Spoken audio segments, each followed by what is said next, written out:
আসসালামু আলাইকুম। আপনারা আমার স্ক্রিনে দেখতে পাচ্ছেন একটি দুটি পাসপোর্ট সাইজ ফটো। ঠিক আছে, এটা আমার থাম্বনেইল। এখানে এক সাইডের ছবিতে আপনি দেখতে পাচ্ছেন বর্ডার রয়েছে, আর এক সাইডে বর্ডার নেই।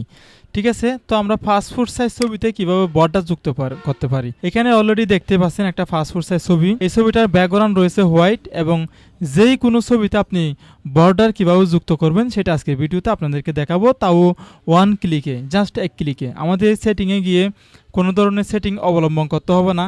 একটা ক্লিক করবেন, এক ক্লিকে আপনি ছবির চারপাশে একটি বর্ডার হয়ে যাবে। ঠিক আছে, অনেক সময় দেখা যায় কি আমরা এডিটে গিয়ে স্টকে আসি, এবং অনেক সময় সিলেক্টে গিয়ে আমরা এখান থেকে মডিফাইতে গিয়ে বর্ডারে যাই।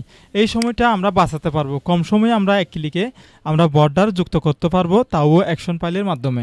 সে অ্যাকশন ফাইলটা আমরা কীভাবে যুক্ত করব। এখানেই দেখতে পাচ্ছেন উইন্ডোতে আসার পরে আমরা এখানে অ্যাকশনে ক্লিক করব, তারপর এই জায়গাতে আমরা অ্যাকশন ফাইলটি নিয়ে আসব। আমি ডেস্কটপে গিয়ে আমার যে অ্যাকশন ফাইলটি তৈরি করা রয়েছে সেটি ড্র্যাগ করে ফটোশপের এই জায়গাতে আমি ছেড়ে দিলাম। ছেড়ে দেওয়ার পরে এইখানে আমি বাটন মোড করে নেবেন আপনারা। এখানে আমার বাটন মোড করা রয়েছে। তো আমি এখন অ্যাকশন ফাইলের যে কেরামতি রয়েছে সেই কেরামতিটা আপনাদেরকে দেখাবো। এই ছবির চারপাশে কোনো ধরনের বর্ডার নেই। আমি আপনাদেরকে একটু দেখাই। কিবোর্ড থেকে Ctrl+N দিয়ে আমি একটা A4 সাইজের পেজ নিলাম, জাস্ট আপনাদেরকে দেখানোর সাথে। এটা যে বর্ডার নেই এই ছবিটার মধ্যে, দেখতে পাচ্ছেন এই ছবিতে কোনো ধরনের বর্ডার নেই। ঠিক আছে, একটু খেয়াল করে দেখুন, বর্ডার নেই। এখন আমি এই ছবিটা একটু এদিকে রাখলাম, তো এই মেইন ছবিটাতে আসলাম। এটার উপরে আমি এখন বর্ডার যুক্ত করব। তো আমার এখানে ব্যাকগ্রাউন্ডে যে কোনো কালার থাকুক, এখানে আপনার হয়তো হোয়াইট কালার থাকতে পারে, অথবা এখানে রেড কালার থাকতে পারে, যে কোনো কালার, এগুলো নাড়াচাড়া করার কোনো প্রয়োজন নেই। ঠিক আছে, জাস্ট একটা ক্লিক করব, আমার ছবির চারপাশে বর্ডার হয়ে যাবে।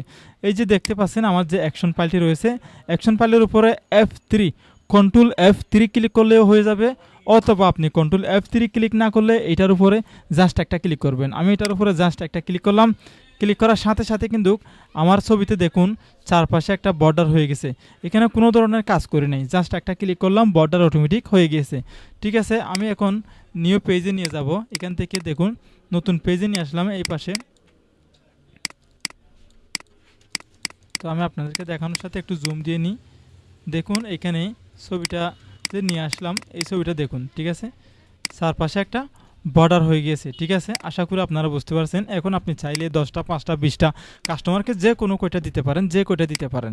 আশা করি আপনারা বুঝতে পারছেন ছবিতে বর্ডার কীভাবে যুক্ত করতে হয়। জাস্ট ওয়ান ক্লিকে কোনো ধরনের সময় বাঁচাতে পারবেন। এক কথায় আপনারা যারা স্টুডিও দোকান করেন, কম্পিউটারের দোকান করেন, ফটোর কাজ করেন, তাহলে আপনাদের সময়টা বেঁচে যাবে। এটা আমি অ্যাকশন ফাইলটা তৈরি করছি শুধুমাত্র আপনাদের জন্য। ভিডিও ডেসক্রিপশন বক্স থেকে আপনারা অ্যাকশন ফাইলটি ডাউনলোড করে নেবেন। জাস্ট ওয়ান ক্লিক করে আপনারা এখানে অ্যাকশন ফাইলের কেরামতিতে ছবিতে বর্ডার যুক্ত করতে পারবেন। পরিশেষে আমাদের এই ছোট চ্যানেলটি সাবস্ক্রাইব করবেন, পাশের বেল আইকনটি ক্লিক করে আমাদের চ্যানেলের সাথে থাকবেন। আসসালামু আলাইকুম ওয়া রাহমাতুল্লাহ।